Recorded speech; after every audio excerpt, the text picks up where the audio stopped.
So, folks, we gotta talk about the Barry Wise Erika Kirk town hall because everyone's talking about it, and it's deeply weird that Barry Weiss was brought on to be like the head of CBS, and she's just going on television all the time. Typically, the head of the network doesn't just go on to television shows and center herself. But Barry Weiss does as Barry Weiss does. Um and well, let's see how that town hall went. I haven't watched it, haven't seen anything about it, but people are buzzing. So let's take a look, huh?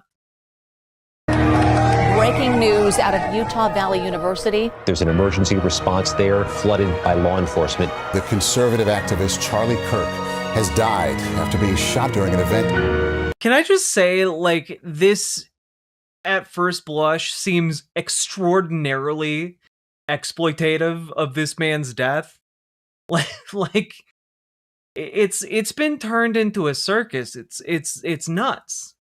The latest horrible example of what appears to be a rising tide of political violence. In the past year, we've seen assassinations and assassination attempts against a Republican presidential candidate, Democratic legislators, and a conservative activist. One moment, Charlie was doing what he loved. That's a different question. Arguing and debating on campus. Fighting for the gospel. You're thinking way too simple about this. You got to go deeper. Truth.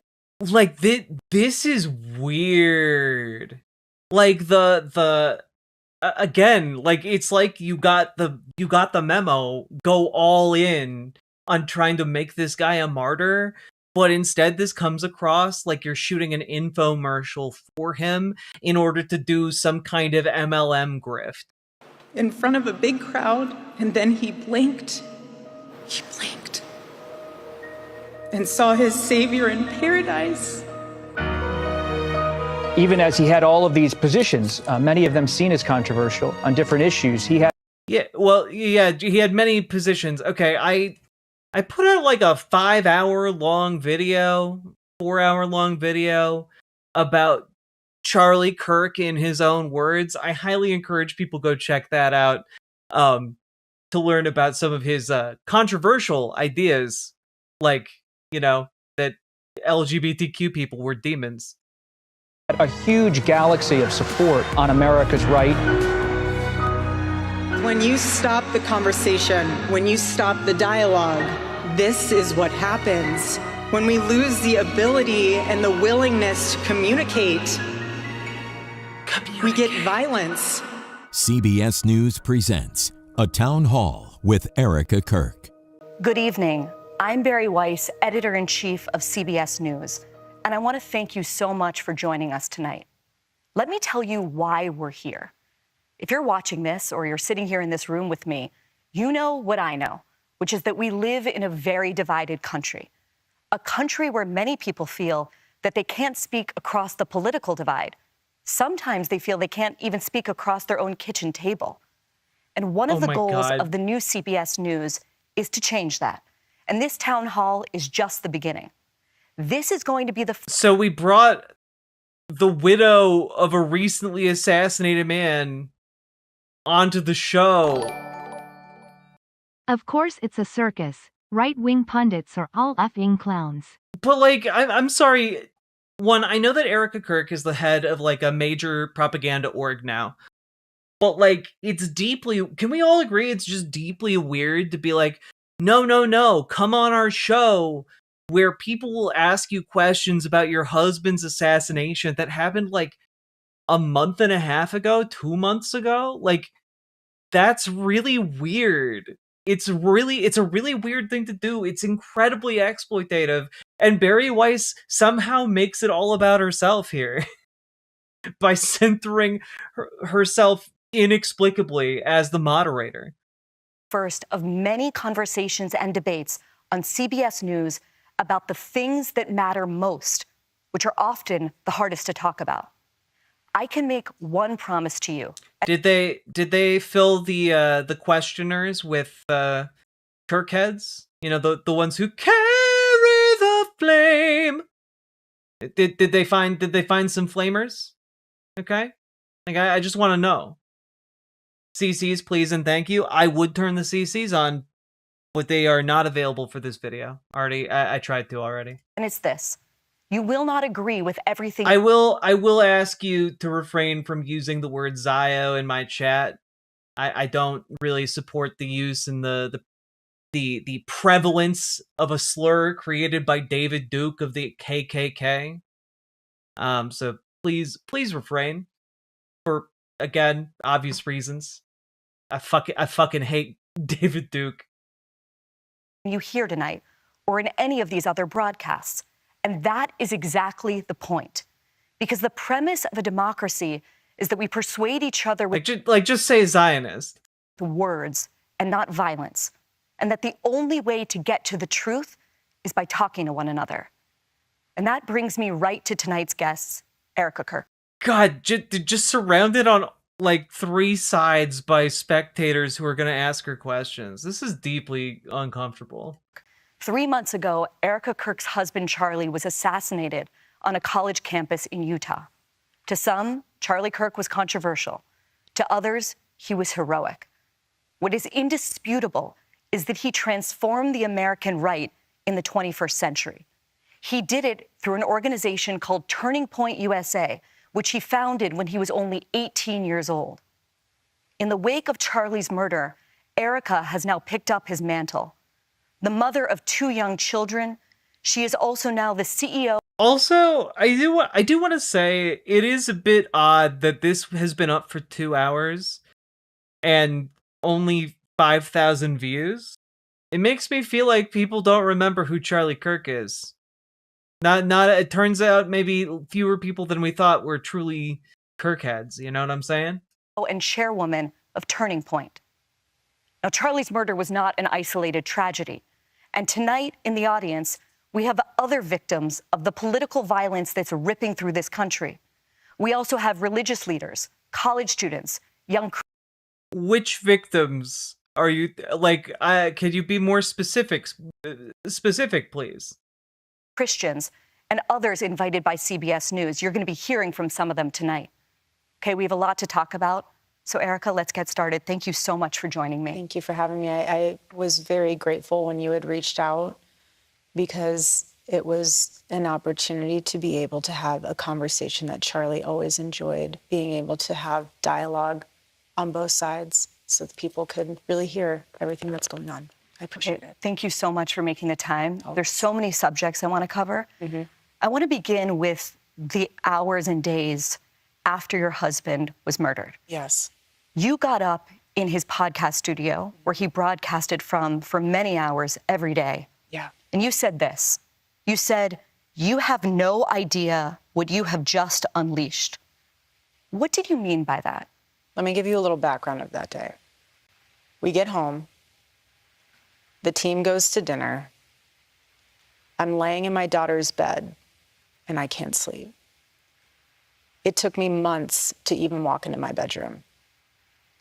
I'm laying in my daughter's bed. I can't sleep. I grab my phone, and I start typing out it. And those are my words.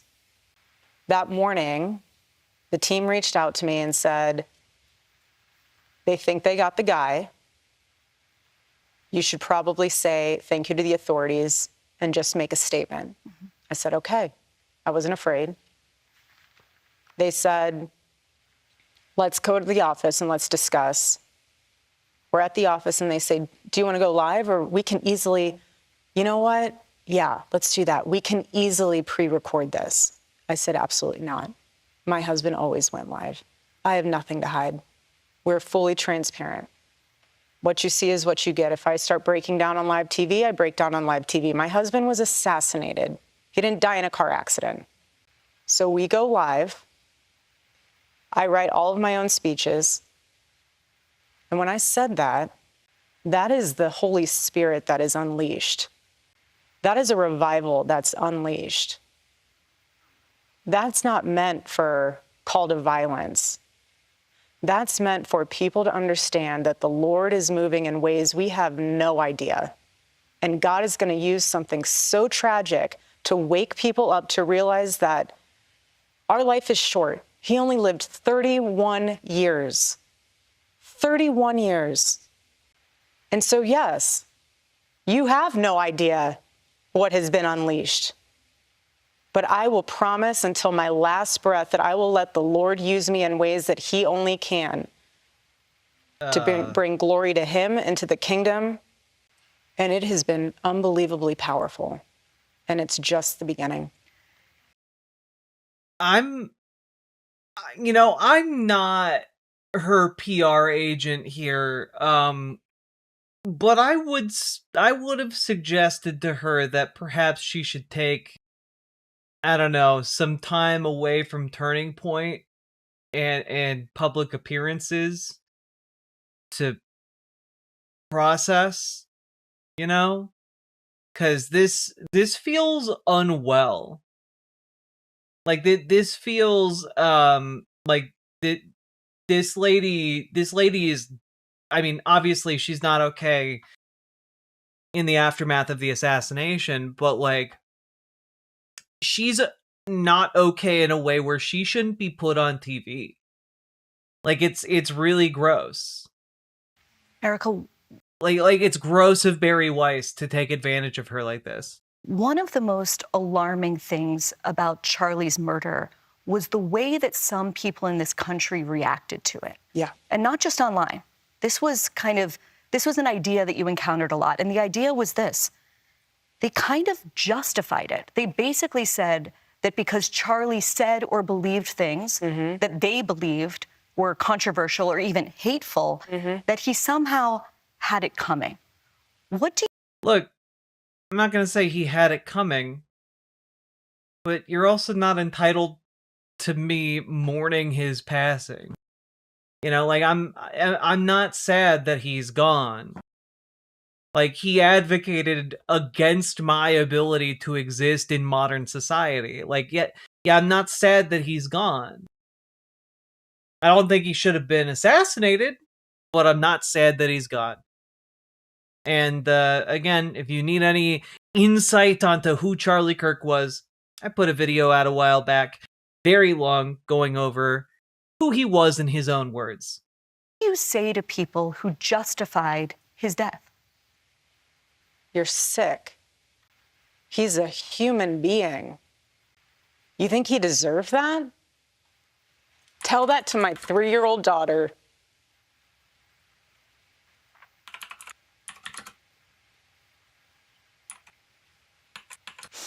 Excuse me. You want to watch in high res the video of my husband being murdered and laugh and say he deserves it?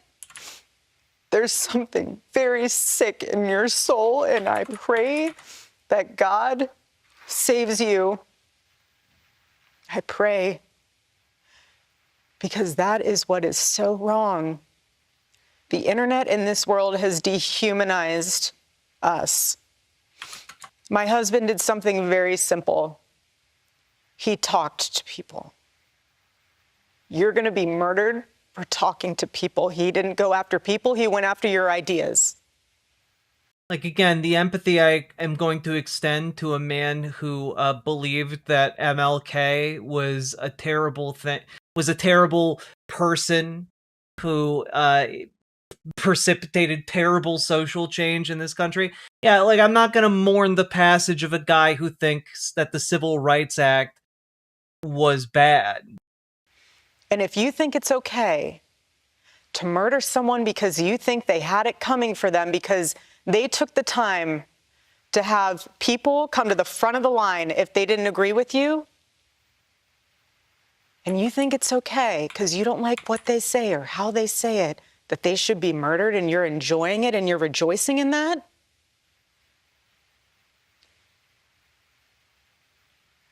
that is evil.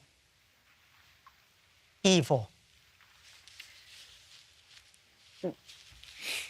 Excuse me. As you know, and as I know. Yeah, I mean, I agree. No one should wish death on Charlie Kirk. But also, I think you can take a page out of Charlie Kirk's book. He called After the murder of George Floyd, he called George Floyd a scumbag who wasn't worth paying attention to. And so I repeat his own words. Charlie Kirk was a scumbag who's not worth paying attention to. One of the ideas that has gained a lot of traction among young people, especially in this country, Erika, and this leads them to this kind of justification, is the idea that words themselves are violence. And that brings us tonight to our first audience question. All he did was talk and draw up lists of people for his followers to target and suggest that certain people should be X for existing. Indeed. All he did. Indeed. And also, like, Barry Weiss is following up that particular answer about how, like, people who say Charlie Kirk should have been killed, like, aren't doing a violence in this case, like, aren't doing like a violent having a violent impact on her psyche. Like, obviously words can hurt. They can do real emotional damage. Like, we're seeing their effect in a damaging fashion right now. It comes from Angel Eduardo. Angel is a senior writer and editor for the civil libertarian group, the Foundation for Individual Rights and Expression, or FIRE, and he writes passionately about issues of free speech. Angel. Thank you, Barry. Excuse me. Erika, my condolences.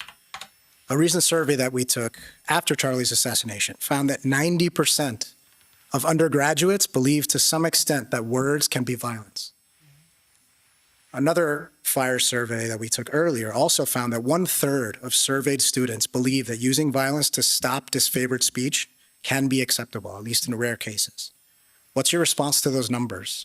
This is all so weird because, like, why do we care what she thinks about these things? Like, why is this entire production? And what would you say to those students in particular?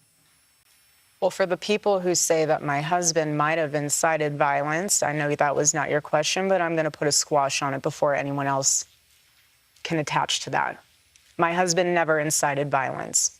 He never once said, go after them because they're saying X, Y, Z and they deserve to die. My husband never once said that, and he never would. What did he say? Come to the front of the line. I'll put my mic down. Tell me why you believe that. Oh, that's interesting. I never thought of that. But have you thought of this? This is really weird.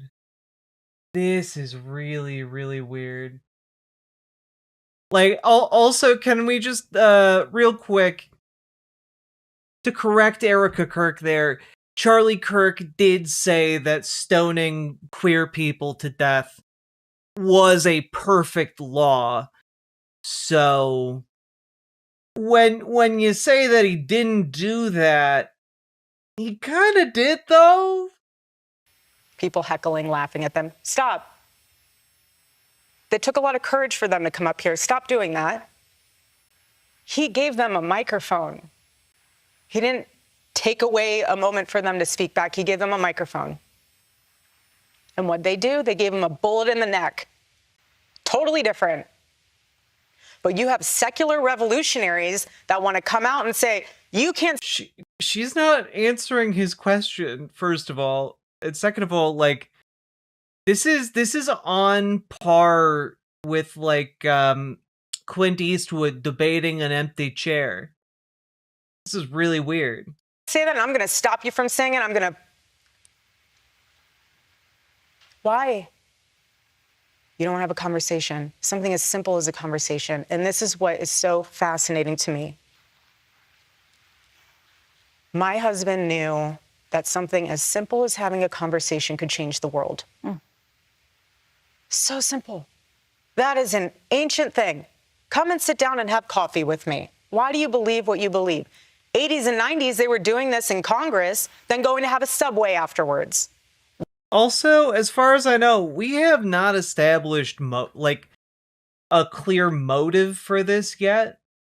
It all got really nebulous when the investigation stopped kind of giving updates. I guess we'll find out during the trial, but there's some speculation about motive, but we still don't know the motive. So it feels like we're kind of jumping to some conclusions about this case already. Why don't we do that anymore? Instead, it's violence. Usually one-sided. I'm not going to go there. Oh, maybe she's sticking to some kind of a script rather than actually answer the questions. I mean, that would make sense. But you know what's so interesting about my husband's book, the last book he will ever write? It could have been about politics. It could have been about football. It could have been about anything. He was multidimensional. It literally says, stop in the name of God. Stop. Stop the violence. Stop the hate. Have a conversation. Stop. And what he knew in that book was not just so much stop that, take a minute to get off of your phone and realize that we are all human operating on this. I'm baffled by this. This is unhinged, and she just keeps going. I mean, it's kind of horrifying. Broken planet, all sinful, no one's perfect, and we're not getting out of here alive. This is what it's like to watch a Christian fundamentalist completely short circuit in real time. But what he knew in that book was the balancing factor of communication. You cannot communicate with someone if you're not at peace with yourself. So he went on campus talking to a kid. They're screaming at him. Screaming. Does he scream back? Not once. He sits there. And you know what he's thinking? It's in that book. Maybe you need to take a few hours. Get off your phone. Go for a walk in nature. I'm sorry, this guy. So I'm gonna go back and listen to this guy's question again. To our first audience question, it comes from for the civil liberty. He writes passionately about issues of free speech. Angel. Thank you, Barry. Excuse me. Hi, Erika. My condolences. A recent survey that we took after Charlie's assassination found that 90%. Charlie also said that Joe Biden, who was still president at the time, should be publicly executed and children as young as 12 should be forced to watch. His death is something he wanted for others. Of undergraduates believe to some extent that words can be violence. Another FIRE survey that we took earlier also found that 1/3 of surveyed students believe that using violence to stop disfavored speech can be acceptable, at least in rare cases. What's your response to those numbers? And what would you say to those students in particular? Okay, so then we go. That they are dehumanizing us. Later, we'll talk about the conspiracies that are spreading right now on those platforms about who killed your husband. What do you recommend to people sitting in this room? What are your practices to disconnect, to reconnect by disconnecting? Well, like my husband, I took all of it off my phone. All social media off your phone? No, I don't have it on my phone. I have a team that helps run it. I really, everyone has an opinion about me. I could care less. You know what I care about? I care about what my daughter says about me and her running up into my arms and loving on me. That's what I care about. One of the things that has happened over the 3 months since Charlie was murdered is that people have gone through the thousands, maybe tens of thousands of hours of words he produced. He said more in 31 years than most people will say in a lifetime. Yes. And I want to read a few that have captured the most attention, especially on the political left, okay? Yeah. Some gun deaths were, quote, unfortunately worth it to preserve the Second Amendment, he said. Acknowledging that he wishes he didn't feel this way, he said, I'm sorry, if I see a black pilot, I'm going to be like, boy, I hope he's qualified. He said the Civil Rights Act of 1964 was a mistake. Now, I realize that all of those quotes come from longer conversations that he had on his I mean, I'm sorry, they're all pretty unambiguous in their meaning. show. Correct. But he did say those things. And Charlie is being memorialized by many people as a person who promoted civil discourse, as a person who said, come to the front of the line, let's have a civil conversation. How do you square that with the statements I just read? I would love for everyone to be able to watch the full and entire clip. We have. I dedicated so many hours to doing that. And you want to know something? The wider context doesn't change the meaning of those clips. Of what he said. Charlie didn't care what skin color you were. He didn't care what religion you were. But he hated the laws that prevented people from discriminating against you on the basis of both those things. That's pretty weird, huh? He loved excellence. He loved knowing that people... What, and black pilots can't be excellent? Come on. Come on. His favorite word was earn. He loved knowing that people worked hard to earn what they... I'm sorry, his favorite word was earn? God damn it.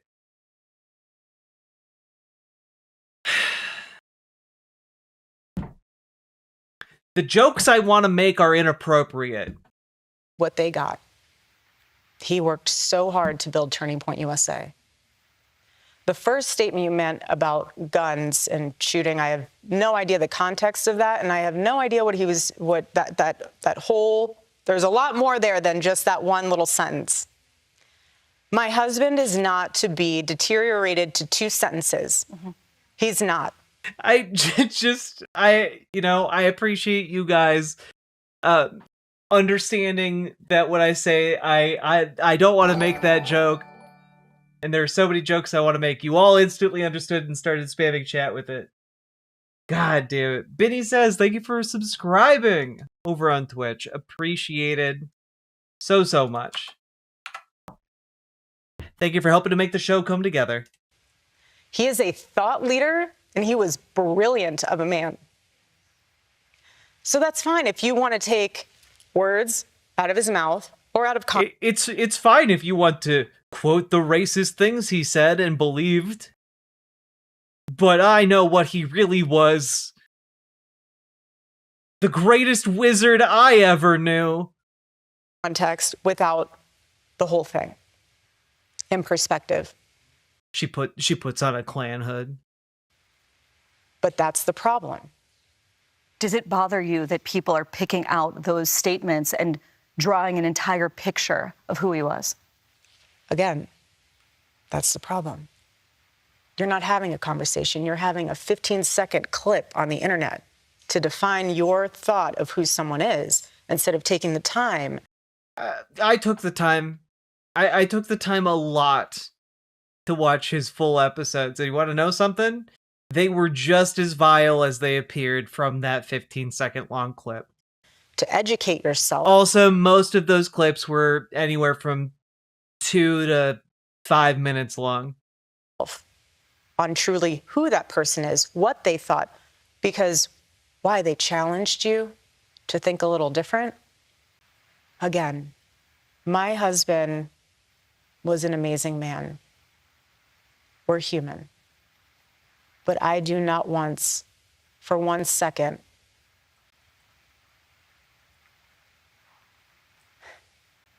think he was anything else than exceptional. Erika, as you know, the last person that Charlie ever spoke to was a Utah Valley student named Hunter Kozak. He was asking Charlie a question that day when he was shot, and he's here tonight, and he wants to ask you a question. Hi there. Erika, I want to tell you how much I appreciate your calls for peace and unity, and I'm likewise horrified by the people in my so-called camp who were cheering about Charlie's murder. I believe that they stoke the flames of violence. But even worse is when powerful, influential people on either side of the aisle stoke the flames. When they do it, the flames can become an inferno.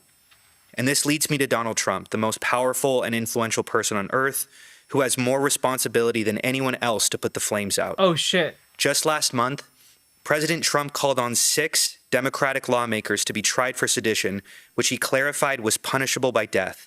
He then reposted a simple message: hang them. I think that you've been making strides to bring peace to our country, and that turning point has been asking Democrats. I have to be honest. I was not expecting a question like this. And honestly, this guy could do us all a huge solid if it winds up that she picks a fight with Donald Trump. It's probably almost assuredly not going to happen here, but like, this is not a great position to put her in at all. To decry the individuals who cheer for violence. I have and will continue to decry them. But any good faith effort to stop political violence must hold both parties to the same standard and expectation. So in that spirit, will you condemn the violent rhetoric of Donald Trump, the most powerful and influential person on earth? I appreciate your question.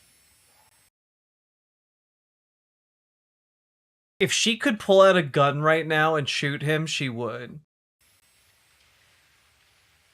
You know my heart. Why would I ever say, yes, go murder people? This is so much deeper than just one. I understand your sentiment. I do. But this is also so much deeper than just one person. What? This starts at the home. We're talking, ma'am, we're talking about the President of the United States. The home didn't call for the execution of Democratic lawmakers. The Donald Trump did that. Wait.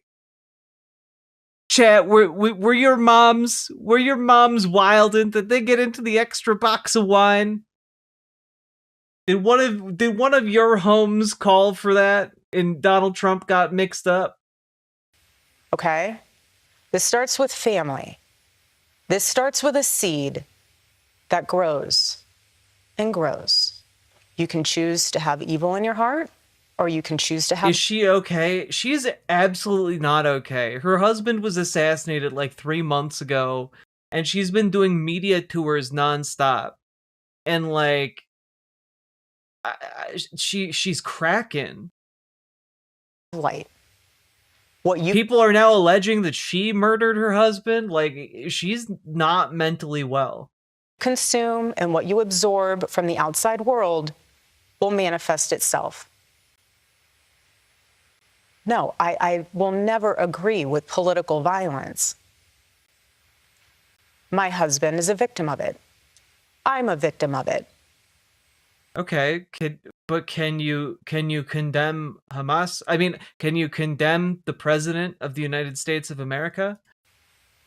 But what I'm trying to say here is that we can blame everyone else. We have to look in the mirror. When you become a father, when you become a mother, how are you raising your kids? Are you taking responsibility, or are you giving... I find something somewhat charming about the man on the left here who looks like if you made a Pixar character into a real person. And not an insult. He just gives off that vibe. I didn't really know how to insert that into the conversation, but I decided to do it here apropos of nothing. Them a device and saying, go down that rabbit hole. I'm trying to... Who is this guy? It's the last guy who talked to Charlie Kirk before he was shot. Go to Pilates class. You can just sit in the corner and look at your iPad or look at your phone and go down that rabbit hole and see what you can learn from that instead of being a parent. Like, what is she talking about? He asked her to condemn Donald Trump's violent rhetoric calling for the hanging of Democratic elected representatives. Like, why are you talking about Pilates classes and looking at your phone? What the fuck are you talking about? So my call to action from that is parents, step up. Parents, step up. Don't let your kids go to those demonic Pilates classes. They'll get infected with the spirit of violence. Do you want your kid to be a thought leader or an assassin? Those are your only two choices. And I gotta be honest, as much as I appreciate a good thought leader, I don't know, raising an assassin objectively sounds a lot cooler. At least if movies are anything to go by. Finally, the two real genders, assassin, and thought leader. Hey guys, which are you in your day-to-day life?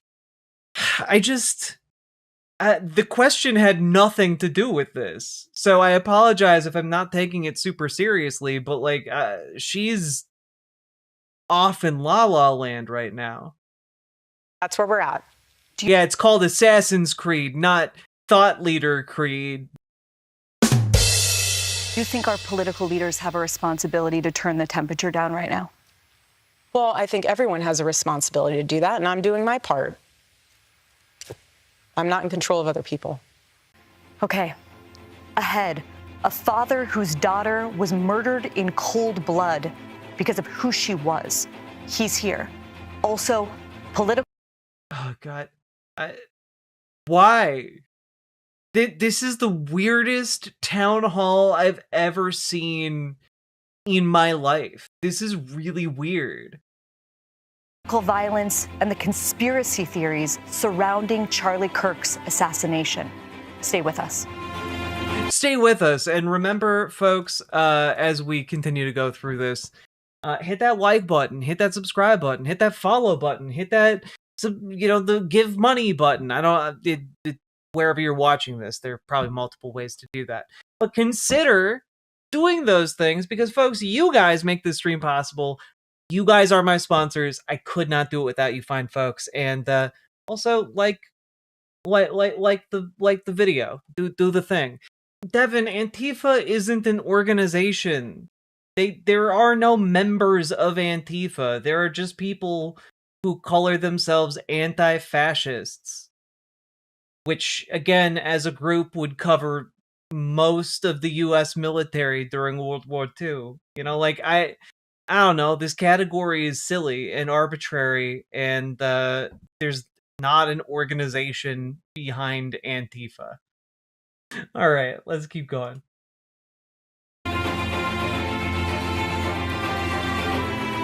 The US military in World War II weren't Antifa, they were imperialists. No, they were anti-fascists. They went and killed some goddamn Nazis. And also the Mussolini guys. The Italians. There.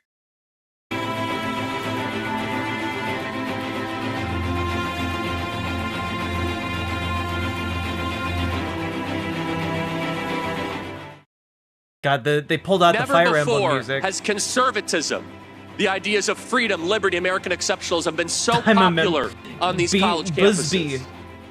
A member of Welcome Antifa, back to our high-ranking. CBS News Town Hall with Erika Kirk. Bob Milgram is the father of Sarah. I don't know. I feel like you can't get much more anti-fascist than going over to another country to kill fascists, but that's just me. Milgram. Sarah was fatally shot last May outside the Capitol Jewish Museum in Washington, D.C., alongside Yaron Lashinsky, her boyfriend. Sarah was just 26 years old when she was killed. Bob, thank you so much for being here. Thank you, Barry. Hello, Erika. Hi, sir. Just as our family could not anticipate the pain we've been going through following the murder of our daughter, Sarah, there is no way I can understand the pain that you and your children are going through as a result of Charlie's tragic death. Our daughter was killed because of anti-Semitism, hate against Jews, and hate against the Jewish homeland, Israel. We know about the growth of anti-Semitism on the left, including here in New York City, where the mayor-elect still will not condemn the phrase, globalize the intifada. What I want you to address is growing anti-Semitism on the right, including Holocaust denial, I mean, look, his daughter was killed. All right. Like that, yeah, no, that sucks. That's a tragedy. But I am gonna say, like, I don't remember the details of that case, so I'm not gonna talk about that. But Zoran Mamdani has made it very clear where he stands vis-a-vis the Jewish community in New York. You know, he's, again, like, quadrupling the city's budget to deal with hate crimes specifically related to Jewish people. So, like, I don't know. Dude gives a damn. Dude's been going out and turning out and getting the support of the Jewish community. And, like, the the Holocaust Museum uses the phrase intifada. They use that word because it just means struggle or resistance.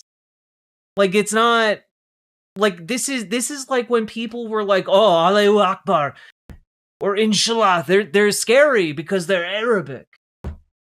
And it's like, oh, they're not scary phrases, though. You're just being racist about a group of people.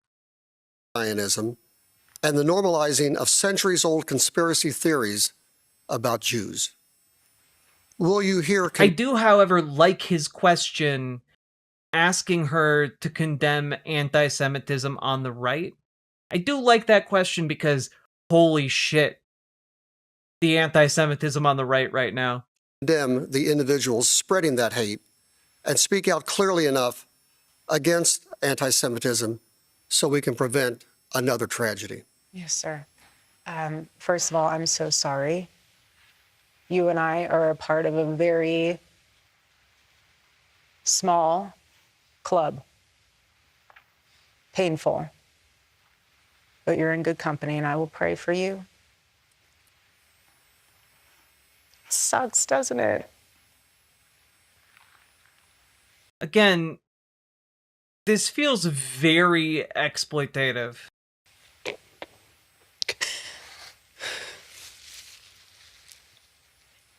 Hate is hate. Also, did they not, like, are those, like, why is she using, like, tissue paper instead of, like, for like, packages rather than, like, like, get her some Kleenex, for God's sake. It's evil. Charlie and I have always been very clear on our stance. Israel, Jewish people. It's awful.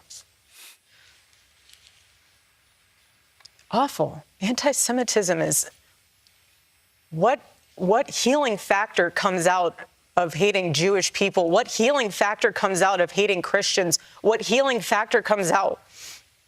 Hate in general. Nothing. Nothing.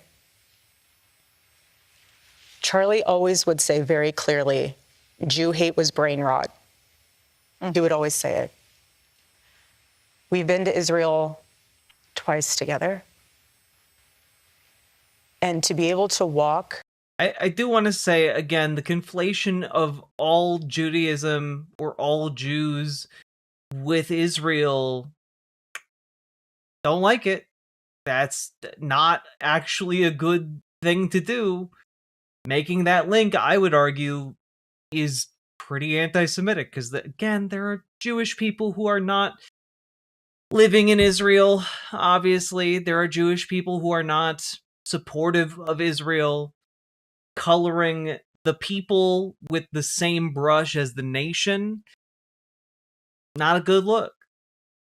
In the place where our Lord walked, and see the Bible come to life in Technicolor. How could you hate that place? How could you hate the Jewish people? Why? Because you need to fulfill a conspiracy theory? I'm wrapped in, people say I'm a part of conspiracy theories all the time. It's sick, and it needs to stop. We are human.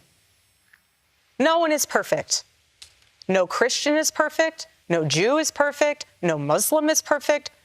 We are broken, sinful humans in need of a Lord and Savior. And that's why it is so important to give your life to the Lord.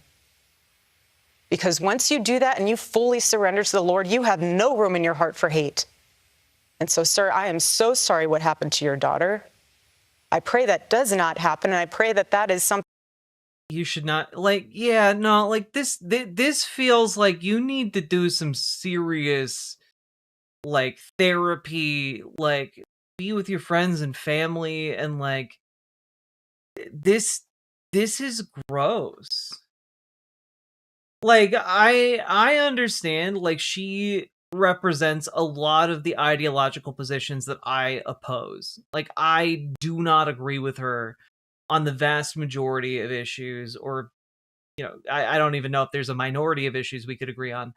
But, like, this is deeply off-putting. If it's a publicity stunt, it's not working to make her look like a desirable ally or a sympathetic, like, this is weird.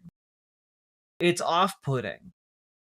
And, like, if it's not a publicity stunt, this was, I think, a severe, like, mistake. Something that we can somehow extinguish in this world. But we are living in enemy-occupied territory. And every single day we need to guard ourselves, guard our minds, guard our heart. And the best way to do that is reading God's word. And you cannot separate the Old Testament from the New Testament. You cannot. Yeah, you know, because stoning gays is God's perfect law, right? But Charlie wasn't calling for any, you know, deaths or anything. You cannot. Bob, do you want to ask a follow-up? I mean, I hope he asks the same question again, because she didn't answer the question of, is she willing to condemn anti-Semitism on the right? Is there anything specific that Turning Point can do to combat anti-Semitism? Yeah, so we're all of our college campus and high school campuses, we have these conversations. And our students understand exactly my heart and Charlie's heart and the sentiment of everything I just said. We have Shabbat dinner happening at AmFest. We have individuals in our chapters who are Jewish. We have people that are going to be having booths. We have an exhibit hall at AmFest that are Jewish, that have Jewish organizations. The only way to combat evil, just like Charlie did, is with dialogue and not being afraid to do it. If you have these things that are being said, you need to counter it with the truth.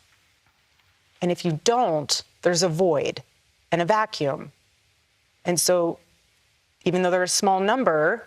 This is a really weird response to this man's question. Like, again, very straightforward question. What is Turning Point doing? And then she launches into a diatribe about, like, the importance of truth. And it's just like, no, what are you actually gonna do? Like, this guy's daughter was killed by a guy, and he's, you know, worried about that as a factor in the world. What tangibly is Turning Point USA gonna do about anti-Semitism? And the answer is, of course, nothing. Which is what makes this all very awkward. They get louder and louder. So we need to do our best, which we are doing we're doing our part. We're going to continue to do our part to make sure that the truth is always heard. We'll amplify it even more. And we're going to do the best we can, but we need the whole community. We need everyone in on that. Bob, thank you so much. I want to talk about discernment. Yes. Okay, being able to separate truth from lies, reality from unreality. Oh my God, what the hell, Barry? You're really bad at this. A 22-year-old man named Tyler Robinson has been arrested and charged with the murder of your husband. And yet there are a huge number of conspiracy theories, you might call them brain rot, that are spreading right now online about the actual story behind the reality. One, people say that Tyler Robinson... The actual story behind the reality. All right, okay. Robinson was actually a MAGA Republican. Or two, some people say you were actually a Mossad agent sitting in front of me, and you were Charlie's handler, and Israel killed Charlie. Right. Other people say that a number of men in the crowd were wearing maroon T-shirts, and this signifies that his killing was an elite airborne operation, whatever that means. The only way that I'm going to, like, declare this I mean, this is all off the rails, but it would be pretty cool right now if Candace Owens was the next person to ask a question. It would be pure content. But being that Barry Weiss couldn't possibly plan to exploit this woman any harder than she already is, I'm guessing that doesn't happen. They say that the rings on your fingers, which are my kids' initials, my wedding band, the Medal of Freedom, my engagement ring. But apparently they symbolize some kind of secret plot. There's also a new theory that Egyptian aircraft have been tracking you. Mm-hmm.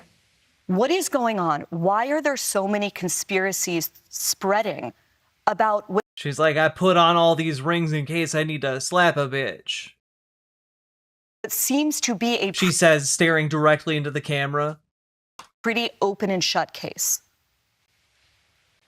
These are my MS-13 rings. That we have seen evil on display where we have social media at our fingertips. Something so evil that happened, people are wanting answers immediately. They are wanting to figure out how to wrap their mind around this.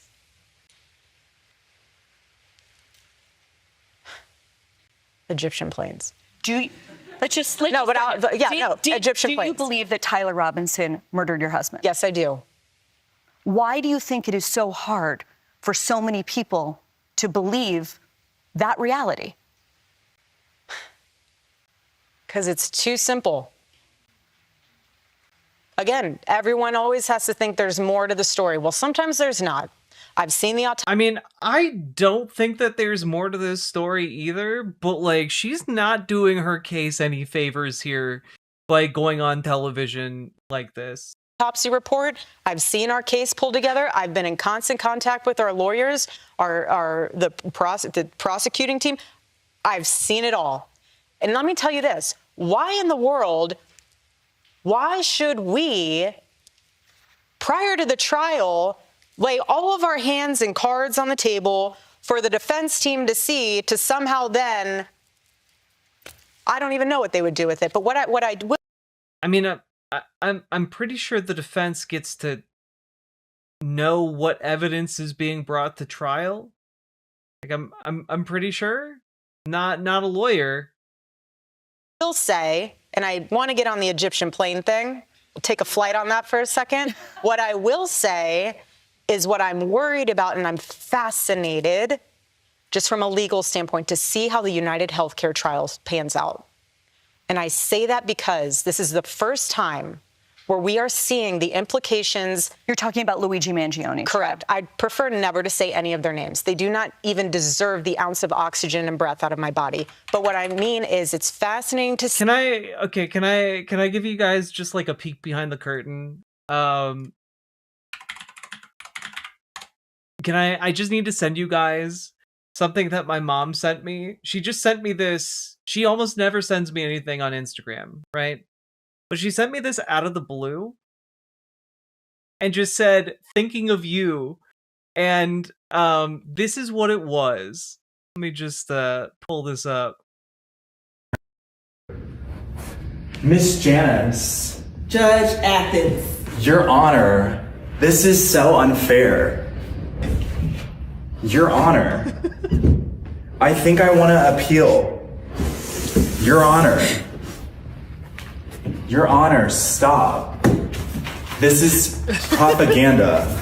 Your Honor, this is fake. Don't believe what they say.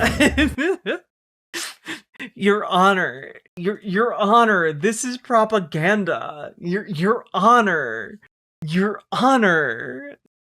stop. And I don't know why my mom sent me that, but it was really fucking funny. And also, I just wanted to say, Have you guys seen some of the latest pictures of Luigi Mangione? Just real quick. Okay. I'm sorry. The photographers can't make this man not look cool. They can't do it. It's impossible. Look at it. And then like even the security guard behind him is like vibing. It's crazy. Wooga, indeed. It's crazy. All right, sorry. Luigi Mangione mentioned. See how social media will impact that court case. Just how it might impact mine. Are you nervous he's not going to get a fair trial? I'm nervous that there could be. They'll say we can't find a fair jury. Like they're going to taint the jury pool, and in that case, that's how widespread you think these conspiracies have gone. Yes, that's how mainstream they become. Okay, Egyptian planes. You want to talk about Egyptian planes? Okay, I was pregnant for 90% of those trips. Mind you, I've never, all those places they said I've traveled, I've never been. I mean, I've been, but I'm not within those dates that they've. But you even said you need to address. No, but this is, yeah, but I do on that one, only because, from a humor standpoint, I intentionally, when I was pregnant, hid. Not because I was embarrassed. What? Not because I didn't want anyone. Yes, we did keep it very private. But it's because it was a moment very sacred. I was growing a human inside of me, my baby. The world that Charlie and I live in is very toxic at times. Yeah. And when you are growing a beautiful child in you, I don't want to be around it. I want to enjoy eating my In-N-Out burger and my hot... No, I think she was saying hid? Like hide? Fudge sundae. That's what I want to do. I'm pregnant, and I have 9 months to own it. You really think I'm going to be on an Egyptian plane while I am wanting to be with my In-N-Out burger and my chocolate milkshake? No, I'm not. So if you want to go through my flight log, go right ahead. It's very boring. You say I was here on this date. I have a photo in my phone to prove that I actually was in the hospital because I was having contractions. So game on. The podcaster Candace Owens. Okay? At one time, a friend of Charlie's, at one time, an employee of Turning Point. She has been one of the main peddlers of these conspiracies, and she is making a huge amount of money. Yeah, I had heard she was being followed by the planes from Egypt, but again, I don't care about any of the conspiracies around this. I just don't believe them, you know? Money on it. She is building her business off of these lies. What do you want to say to her and the other people that are putting these lies out into the world right now? Stop. That's it. That's all I have to say. Stop. Okay. The next question comes from a person who may be familiar to you, Erika, because Charlie interviewed him for his show last August. Rob Henderson, to you. Thank you, Barry. And thank you, Erika. During that discussion with Charlie, neither of us knew that was going to be the last long-form interview he would ever conduct because his life was cut short by the actions of a very disturbing. Lot of present tense being used with respect to Charlie here. Sounds like a pain in the neck keeping that present tense instead of past tense. Well, look. There's a lot of tension, okay?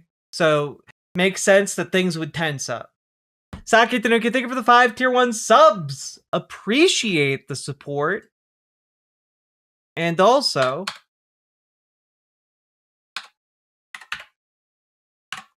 the ability to do basic arithmetic. Okay, also, who is this guy? Like, it's really weird to introduce a guest and say, oh, he's a Charlie Kirk guest. A Charlie Kirk guest. What do you make of the last few? A Charlie Kirk guest that does what exactly? Like what do you? Stop, Your Honor. Propaganda. All right.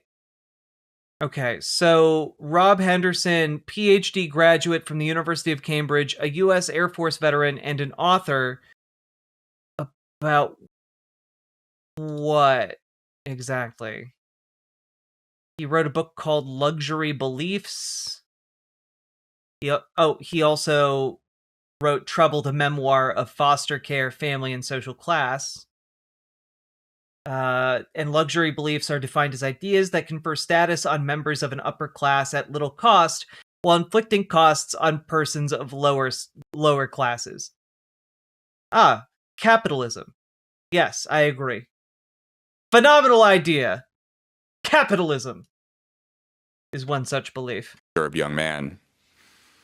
As someone who admired Charlie's ability to offer young people a productive and optimistic path, I wanted to ask, how should the conservative movement think about cultivating leaders and role models for young men, and how can it continue offering them a constructive alternative to the toxic currents Charlie so astutely criticized? It's a great question. First of all, your interview was amazing. It's one of my favorite ones to look back on. Charlie connected with you very well. And I can always tell when he does on his show. I've always watched his show. And I could always tell because his questions and his engagement would shift. And he always loved that conversation with you. As the CEO of Turning Point, he's also been heavily featured on the Jordan B. Peterson podcast, as well as Barry Weiss's show, Honestly. USA, it is my responsibility to make sure that our youth is in good hands. Our chapter leaders are amazing. And there's some leaders within those groups you guys have not even seen or heard about yet, but you will one day, and you'll be blown away because they are amazing kids. We had 2 of them at our gala event this weekend, and they spoke in front of our donors. It was the first time I ever met them. Phenomenal kids. Not only are they smart, they have a heart. Not only do they have a heart. These are softball questions, right? Like, why is she dodging the questions? Talking about how great the kids are, it doesn't answer his question. They can understand and see the Is Gen this Z AI? landscape No. in a way that we can't. And from a peer-to-peer communication level, they're phenomenal. So I personally, It's wild how much she sounds like a confused fan rather than his wife. Holy shit. Damn, Sake. The thing is, I can't say that you're wrong. I can't. If one of my loved ones had their life taken from them, I can't see myself doing this shit. No. I don't think if I lost a loved one in this way, I don't think I could ever do something like this. front row seat to the rising generation, the courageous generation. They're amazing. Yes, there are bad apples. Millennials, we got them too. So do the baby boomers. So does Gen X. No one's escaping the bad apples. It's just the batch. But the saying about bad apples is spoils the whole bunch, right? Like, one bad apple makes all the other apples bad. That's kind of the point of the saying. So our generations are just ruined, I guess. it is our responsibility, my responsibility, our team's responsibility to make sure that our chapters are cultivating those leaders. So when they leave high school and they decide not to go to college, they're in the workforce being incredible people and incredible leaders. They might not be influencers. Not everyone's meant to. Everyone plays a very specific role. But they'll be someone in something very important, and they'll plant seeds. And that's all you have to do. They'll plant those seeds deep down. And then let truth grow from there. But thank you. That's such a terrible answer to a very straightforward question. Thank you again for the time. Again, her answer is just nothing. We'll do some magic and plant seeds in all the kids. That you spent with my husband on that final conversation. It meant a lot to him. It means a lot to me to be able to have that to show my babies one day. Thanks, Rob.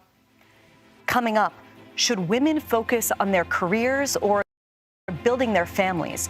We'll ask Erika Kirk what she believes as a mom and now as a CEO.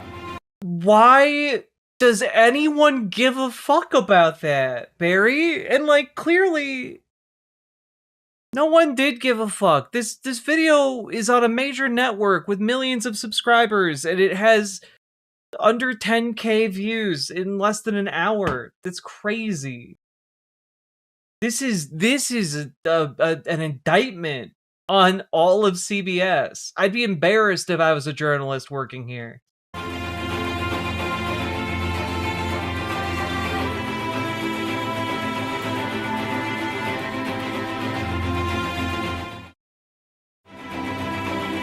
Welcome back, Erika. Yeah, like, compare this to just like how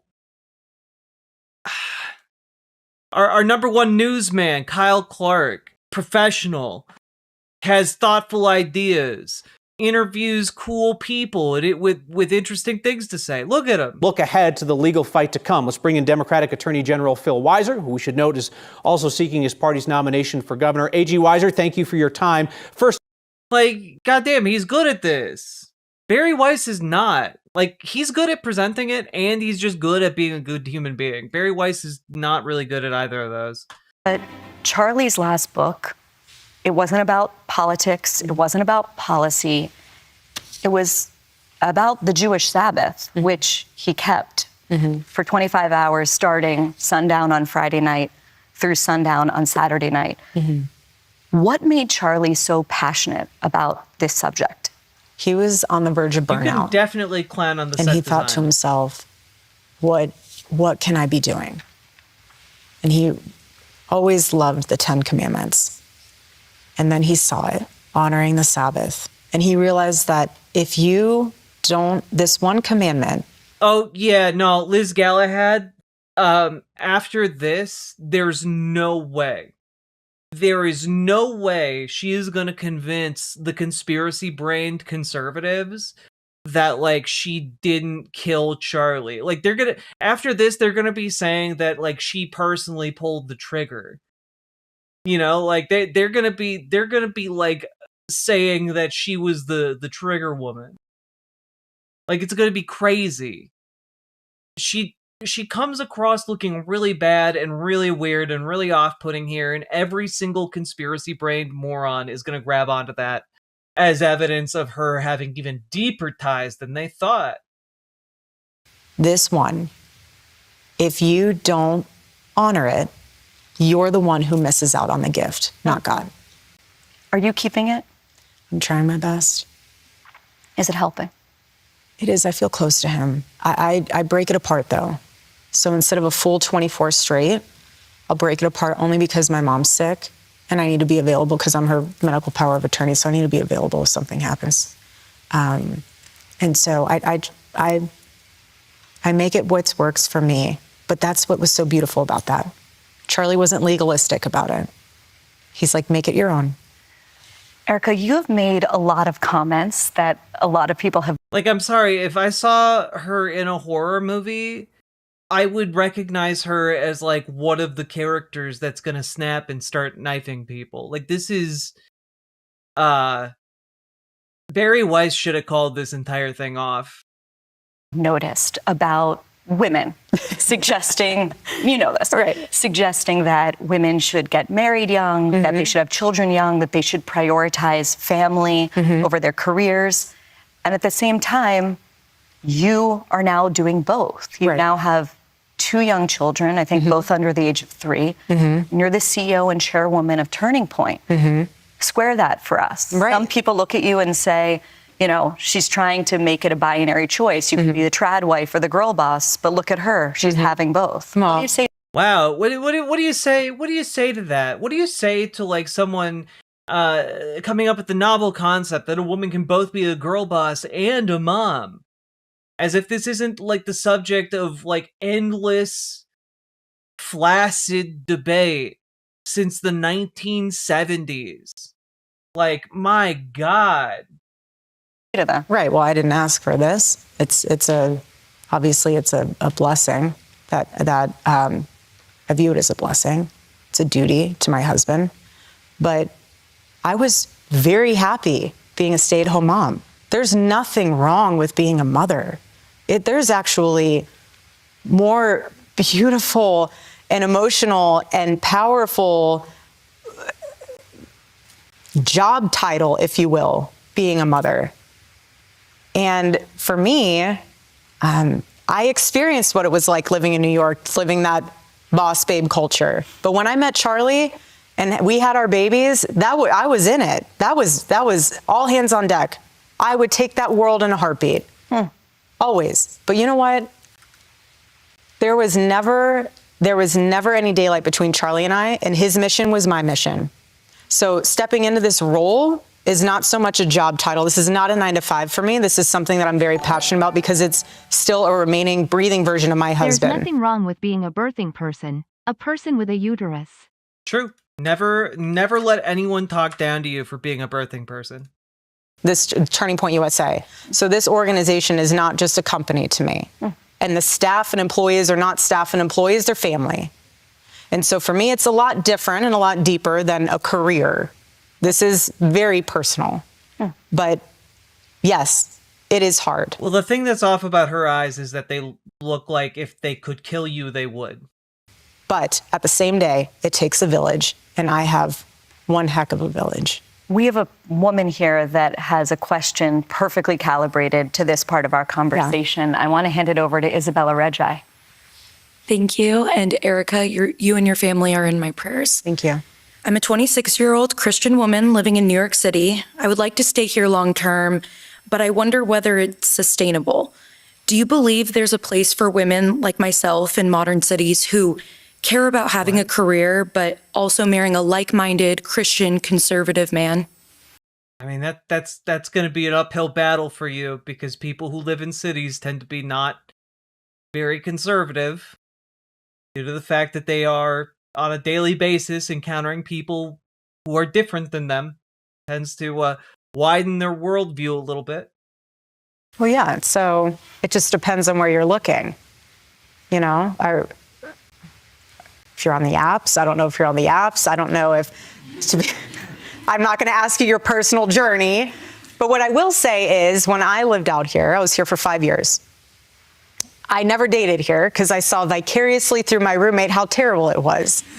Somehow getting drinks was the replacement of having coffee and breakfast. I personally would rather have coffee or brunch with someone than go. I don't drink. I find it unproductive, not because I'm holier than whatever. I just don't operate that way.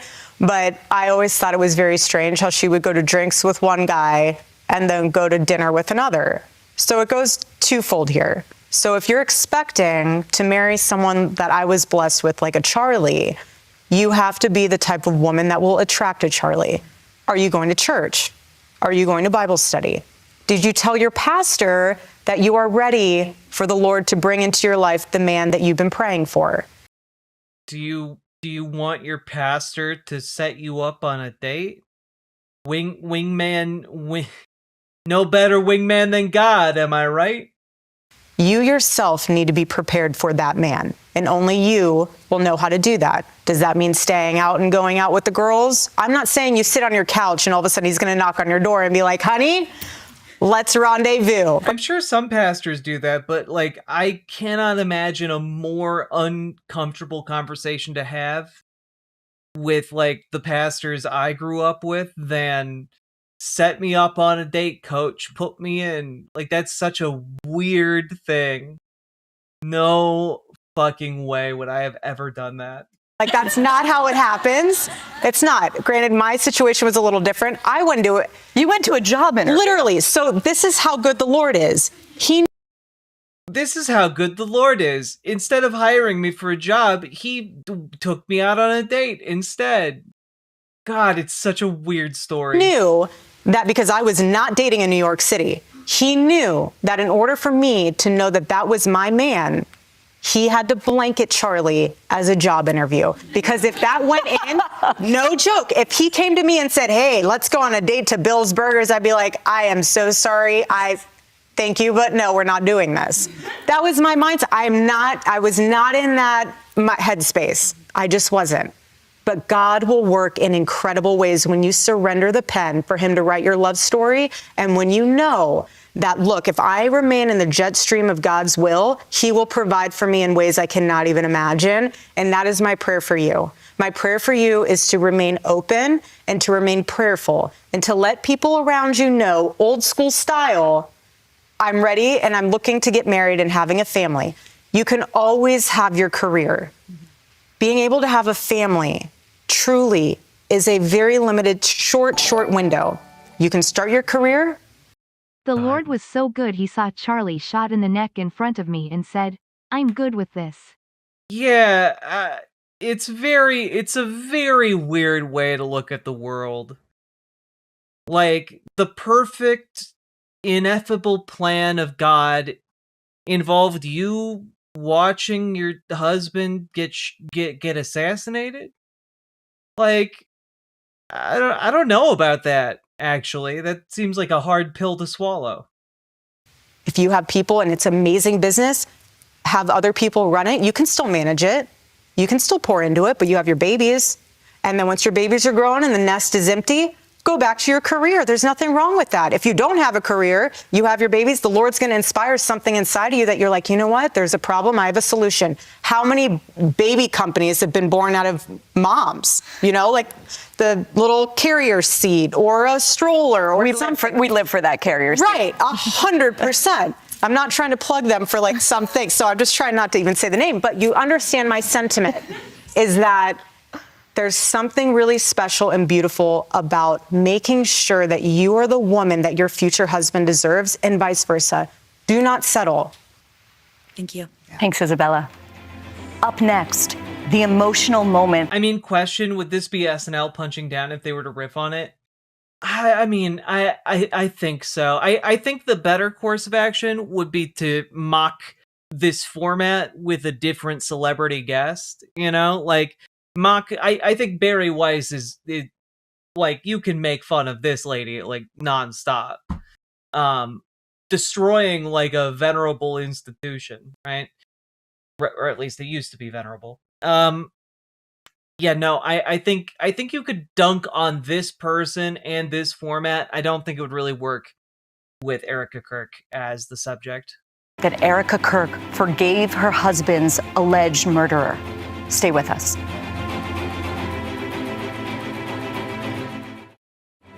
I forgive him. Also, keep in mind, Lorne Michaels is pretty conservative.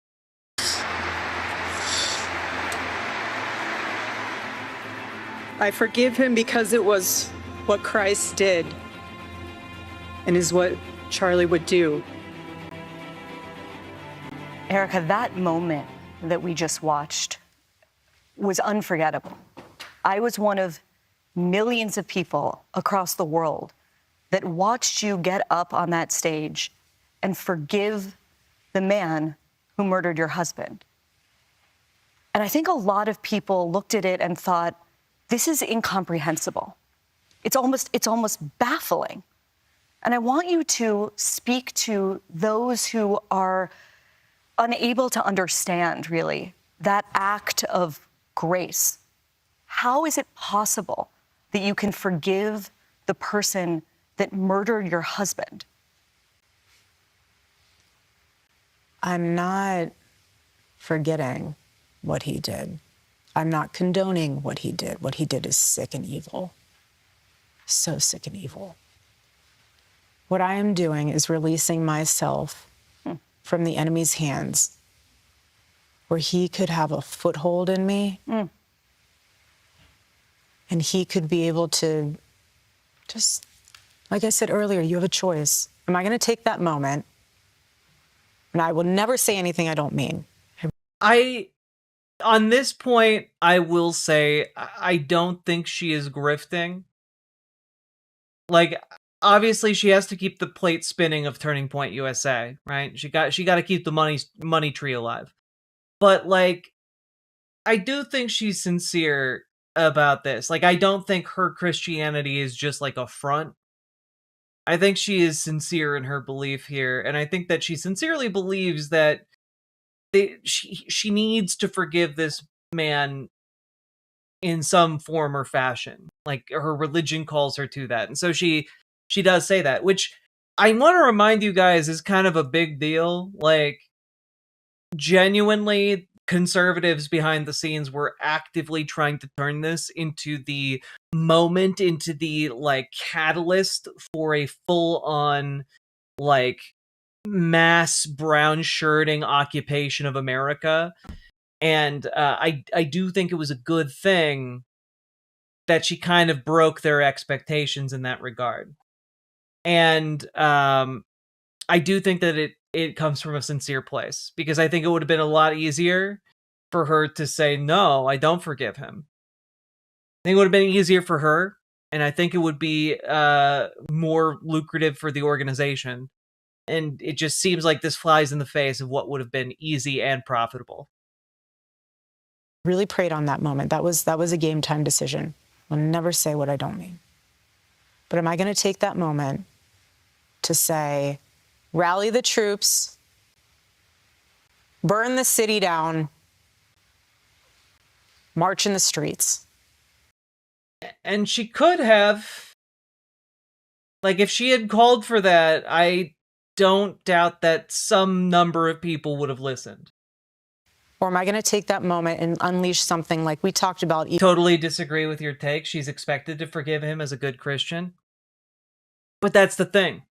Donald Trump immediately followed her up during that event by saying that, nah, he wants to punch his enemies. He wants to fight them. But like, if she had played into that same impulse that Donald Trump has, like, things I think would have worked out very differently. And like, I think that this in particular is sincere in the fact that, like, I think she believes that her religion requires her to do it. And, you know, it's sincere in the sense that, like, people in the Christian community expect that kind of performance, right? And she's living up to those expectations. But I mean it, when I say sincere, I mean that she's coming at those to this position honestly, and not out of like a calculated maneuver to try and maximize the amount of money she could make. It's just word performance. Yeah, but every performance has a point, right? Every performance has a goal. Is she going to free him from going to prison? No. Like, it's just like a rhetoric thing. Even greater, more powerful, and say, it's a revival. And let that unleash and let the Lord use it in ways that no one else could have ever imagined. If you were to meet the man, I won't name him again, accused of murdering your husband, do you know what you would say to him? Nothing. Then all the forgiving is drama? Well, it's not drama that's been particularly lucrative for her. I'll say that much. And I will also say that, like, again, Turning Point USA, if she had played into the violent impulse of the times, Turning Point USA could have been the #1 propaganda arm of the Trump administration for the next several years, right? Like, they could have had that on lock. And they definitely don't now. And also, like, it would have gone really, really poorly for a lot of us. She looks and acts so disingenuous. Yeah, and I find her to be a relatively disingenuous, and I feel like she's relatively grifty as well. I just, on this one particular thing, I kind of buy that, like, yeah, this lady whose husband was assassinated is genuinely saying that she forgives this man, not because she is making a monetary calculation. On other things, maybe it's calculated. I don't know, but I believe this particular part. You would say nothing. I have nothing to say to you. Nothing. Is there a difference, Erika, between forgiving someone in a religious and spiritual sense, but also wanting justice for them here on Earth? No, of course. I've been struggling to really feel for her because she knew what her husband's beliefs were and that it causes shootings. Why would you stay with someone who does that unless you agree with it? But I can appreciate her taking steps that doesn't greenlight more harm. Well, keep in mind, you don't have to feel for her. You do not owe her your grief. Also, I don't think she's really taking that many steps to, like, stop additional harm from happening. Like, I don't think she's a good person. I don't think she's moving Turning Point USA in a broadly good direction. What I mean is, like, there was a particular moment in time where the danger and power of her rhetoric really mattered, and things could have gone a lot worse for us, and they didn't. But that doesn't mean that she's not continuing to make other bad choices piloting the ship of Turning Point USA, a gigantic Republican propaganda arm. But we serve a just God, and I rest easy in knowing that. He's sovereign, but he's just. And so let the Lord handle that. Also, I will say that I've played a lot of survival horror games, and this lady strikes me as terrifying. This lady should not be on television. She's not okay. I feel like this is going to go down in CBS history, like that time. Oh God, who interviewed the lady from The Shining? I think it might have been Piers Morgan. Was it Piers Morgan? Shelley Duvall interview. Oh no, it was Dr. Phil. It was Dr. Phil.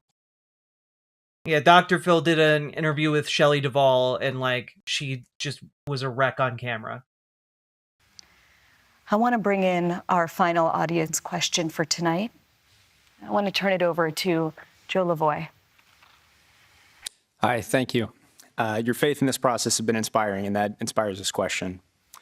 How are you able to trust God amidst unfair and immense suffering? One of my favorite books in the Bible is the book of Job. And what's so powerful about that book is that you read it and you go along and you say, how could bad things happen to good people? But what happens at the end of that book? God does restore. He does. Even more so than Job had prior. But no, God doesn't restore. His wife and kids are still dead. He just gets a new wife and new kids. But I'm sorry, if someone comes and kills your wife and child, and then the next day brings you a new wife and child, that's not okay, actually. It does not, in fact, restore you to happiness. But when did that happen? It happened when Job prayed for his friends. Even though they were against him, even though there was all this drama, he prayed for his friends. You can call them enemies. That's not saying, oh, Lord, my enemies, no. There's boldness in being able to say, Lord, do what only you can do. And the Lord restored what Job had lost. It's wild to be more useful in death than you ever were worth in life. Look. All right? It's like Watchmen. Like the end. It's like the end of Watchmen. The octopus monster. All right.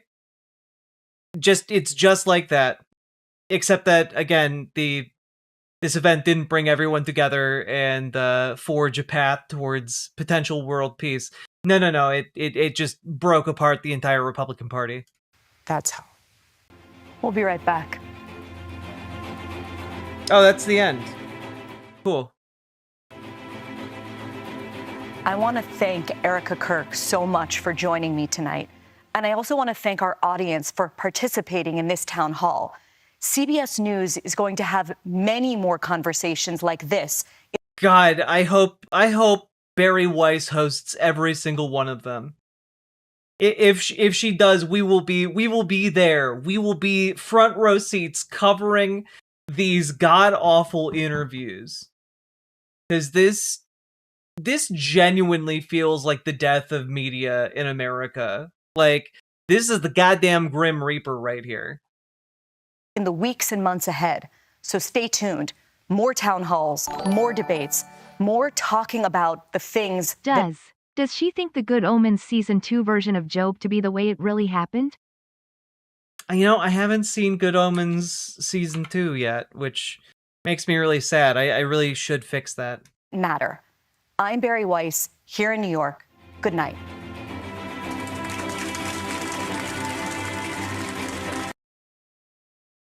God, I'm this entire thing was wild. Wait, what are the comments like here? Let's see. I'm here to see the demons in Erika Kirk's eyes build the third temple. Hold the phone. When did Charlie start liking CBS and mainstream news? No one ever said she was on the Egyptian plains. Why won't Erika talk to Candace? Hey Barry, tell us, what is a toady? Judas betrayed Jesus with a kiss on the cheek. This reeks of the same audacity? First time I've seen tears. That's wild because nobody said she was on a plane. This reminds me of Hunger Games and Amber Heard. What? Doesn't look like anyone believes her. Weiss asks all these questions about justifying death while she supports the massacre of innocent babies. True. And the genocide in Gaza. Does she need an exorcism? No one talks like this. What the fuck is she trying to prove with this method acting? I don't know. Meg Griffin was interviewing Satan. Interesting. All right. On that note, holy moly. Yeah, I think we've seen enough of this. That was genuinely bizarre. And I hope you all got something out of joining me on this journey. If you did, like the video, share it around, leave a comment. The comments are really important for the algorithm gods, and also join your local Dems, join your local DSA, and check out ImogeneOlivia.com. Gender euphoric lingerie designed from the ground up for trans femmes, also tested with cis men, cis women, non-binary folks, and guess what? Everyone finds it very comfortable. It's non-tuck, and also it's just really, really beautiful. So check it out, ImogeneOlivia.com. Should be a link down below, and let's keep on going. Riverboat Jack is coming to town. All the viewers gather around. Twitch and YouTube and Swishy streams. All that content is bursting the scenes. Politics, dating, flame more. Your sense of fashion you'll adore. So grab your stuff and hop aboard. We're going straight to Jack's Discord. Riverboat.